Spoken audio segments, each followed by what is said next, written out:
Madame, Monsieur, bonsoir. Encore beaucoup d'interrogations après la mort d'un bébé de 19 mois dont les parents vivaient dans une communauté assimilée à une secte. Arrêtez là, s'il vous plaît. Non mais s'il vous plaît, répondez à une question. Non, on n'a rien à répondre. Comme ça, mais c'est quand même dommage de ne pas pouvoir poser une question. On ne veut pas rentrer, pénétrer votre vie privée. Non mais...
Anne-Marie et Michel, un couple d'artisans, de fervents chrétiens aussi.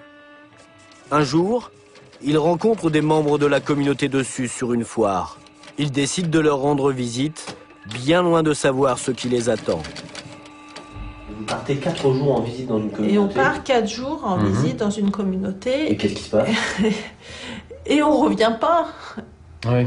Et on revient pas. Alors, est-ce qu'il... Voilà. Ça a duré combien de temps? Ben, ça a duré 5 ans et demi.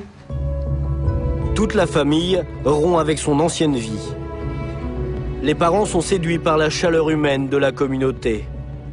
Les enfants quittent leur école. Anne-Marie et Michel vendent leur entreprise. C'est une reprogrammation complète des esprits.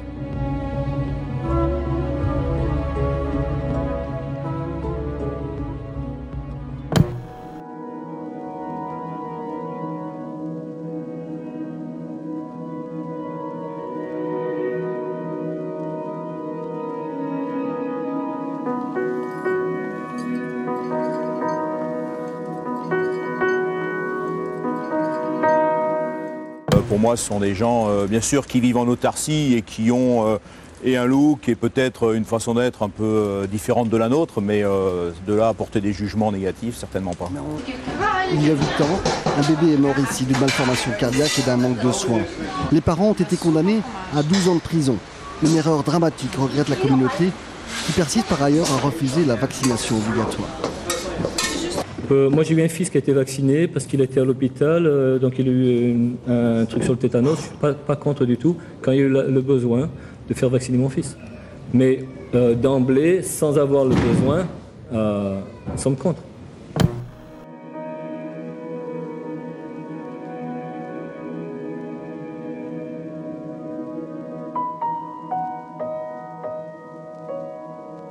À l'issue de l'opération, 9 personnes sont placées en garde à vue. 2 autres entendus sous statut de mise en cause.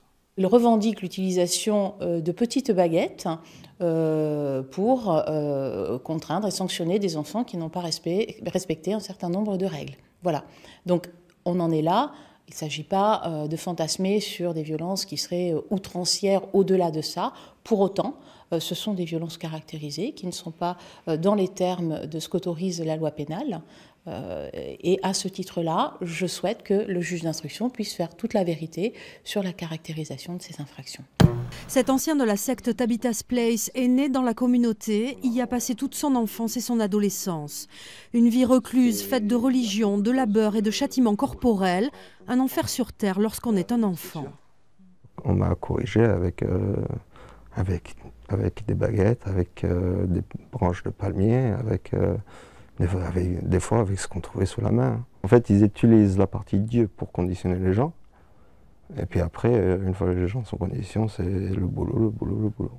Par exemple, il y a des réunions matin et soir. Si tu n'y es pas, c'est punition. Si tu ne veux pas les bosser, punition. Oui, il n'y a pas d'échappatoire en gros.